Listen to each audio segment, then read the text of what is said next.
Here comes Ellis making his charge to the outside around Runyard. They come down to that big leap at the start-finish line, and Ellis vaults into the lead. This entire throng comes to its feet and cheers number 7 Jimmy Ellis on as he leads in the Super Bowl of Motocross. This young 19-year-old who exploded out of the New England scene 2 years ago is one of the emerging superstars. His pit crew, Dad, Mom, his young bride, and the family's pet skunk. At age 19, Jimmy Ellis became America's first Supercross superstar.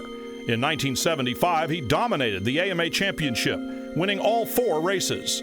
That iconic and perfect 1975 season also included the Super Bowl of Motocross from the Los Angeles Coliseum, televised nationally on CBS. Jimmy Ellis appears headed for the biggest motorcycling victory of his life in the Super Bowl. Here he comes over the final jump, looking for the checkered flag. Everybody's on their feet, and a victory wave as he takes the checkered flag for Jimmy Ellis, winning the 4th Super Bowl of Motocross in the Los Angeles Coliseum. It was something that I'll never forget because it was just one of the biggest races of the year. He was the man for quite a few years. He was a top-level guy for a long period of time. A strong guy, and just the nicest guy in the world. No ego whatsoever, just really neat to work with.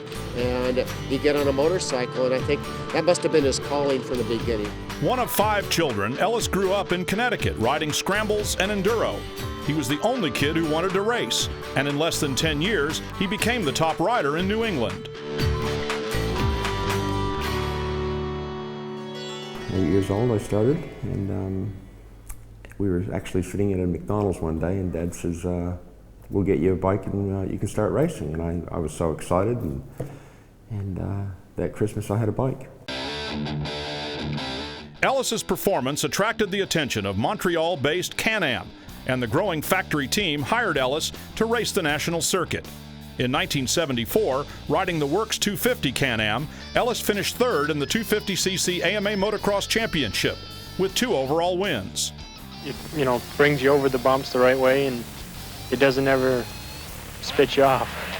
I think he was one of the first guys to really figure it out about being smooth and having a good flow and momentum in the corners. And his style wasn't ragged at all. It was very calculated, but it was very smooth. Well, I think his style was, he knew he was better than anybody else. He came in with supreme confidence. He had confidence in his motorcycle, and he had confidence in his ability to wear the riders out, to go faster. If a rider was coming off the peristyle at the Coliseum and jumping 75 feet down, he'd go 90 feet down. And that was the type of confidence he had, and he had the strength to hold on to the bike. Ellis gave Can-Am top finishes through the 1977 season. He switched to Honda in 1978, finishing 2nd to Bob Hanna in the AMA 250cc National Championship. In 1983, after he had retired and moved back to New England to work with his father, Ellis received a call at 2 a.m. from a man named John Fenton, who claimed to be a Supercross promoter. I really thought it was a prank phone call. He says, "You want to come to Bunbury, Perth, Australia?" And I went, "Where?" Didn't know where it was. And it was just something that 3 weeks later I got a ticket in the mail, and okay, you get on an airplane, and I didn't think the earth was that big. It was a long way. Jimmy Ellis never left Australia. For 30 years he made his life there, but the impact he made on the sport in America is undeniable, and his legend will continue in the Hall of Fame. It's an honor. It's something that I can't tell you the feeling that when I got that first phone call. I would just want to say thank you to everybody, Mom and Dad, that has given me the life that I've had, and a great career.